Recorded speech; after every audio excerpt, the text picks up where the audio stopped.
એના માટે જ આપણે સતલોકો મહેનત કરી રહ્યા. જપ ને તપ ને ધ્યાન ને યોગ શાના માટે કરીએ? કેમ કે યુગોથી કરતા જાય આવે.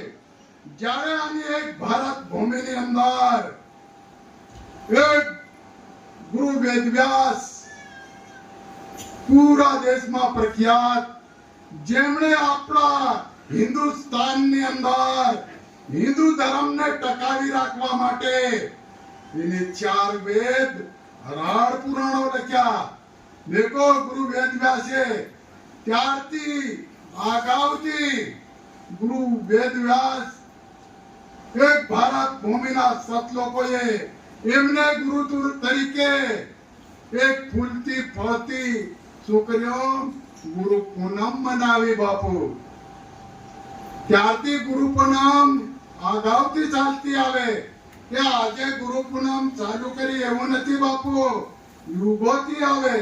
અને અત્યારે આપણે પણ એક કેવી ખરાબ કુળ હતી આપણી ભીલકોળ, એમાંથી આપણને કઈક આવા ઘોર કળયુગની અંદર આપણને કઈક એવા ગુરુ મળ્યા.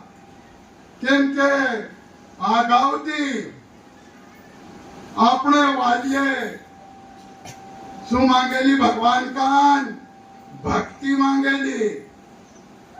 તે વાલીને તો લૂંટી કૂટીને ખાતેલો જંગલમાં. એને કઈ રૂપિયા ધન નહીં માંગ્યો.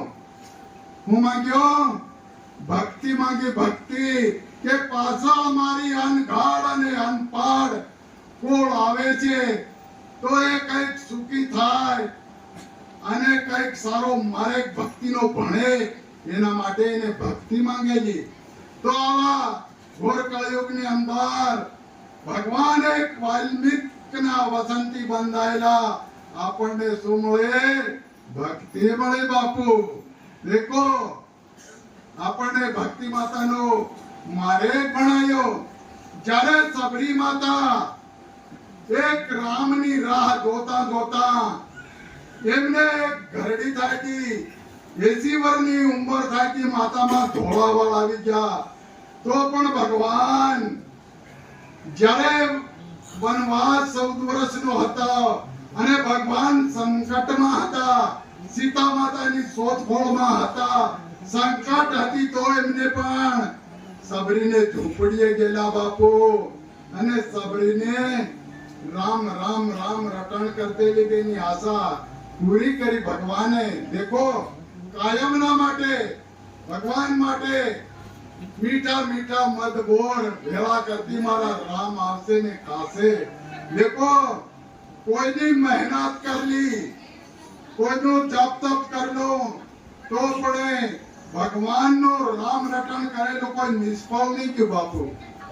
જેને હાચા દિલથી રામ નામ લીધું તેને ભગવાન મળ્યા જ છે, નહીં મળ્યા એવું નથી.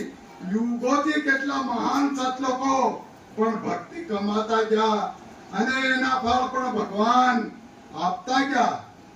દેખો અને અત્યારે આપણે પણ એમનું પણ રટણ કરી રહ્યા. તો આપણે દરેક સતલોકો એક ભગવાનની શું કરી રહ્યા? ભક્તિ કરી રહ્યા.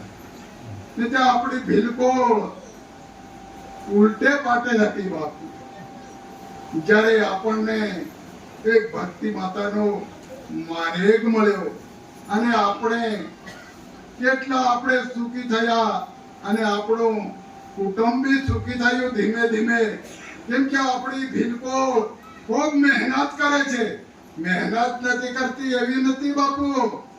ભીલ જેટલી મહેનત કોઈ પણ નથી કરતો, છતાં પણ આપણી કમાયેલી વસ્તુ કોણ ખાઈ જાતેલા એનો આપણને પતો નહીં હતો. એ કોને બતાવ્યું? આ બધું આપણે ગુરુ મળ્યા ત્યારે બતાવ્યું કે મહેનત તો ખૂબ કરે અને ખૂબ કમાય, પણ આ કાં શહેરોમાં બગલા બંધાય. આપણા ખોટા વેસણ, ખોટો ખાણો પીણો, ખોટા રીતિ રિવાજો, એમાં તો આપણો બંધન તૂટતું ગયું બાપુ. પણ ગુરુ મળ્યા ત્યારે હવે મહારાજો વધારે છે અને આજે ગુરુ પૂર્ણિમાનો દિવસ છે, એના માટે અમે આમ બીજો મહારાજ આપણને હમણે થોડી વાર સત્સંગ સંભળાવશે. સતગુરુ દેવ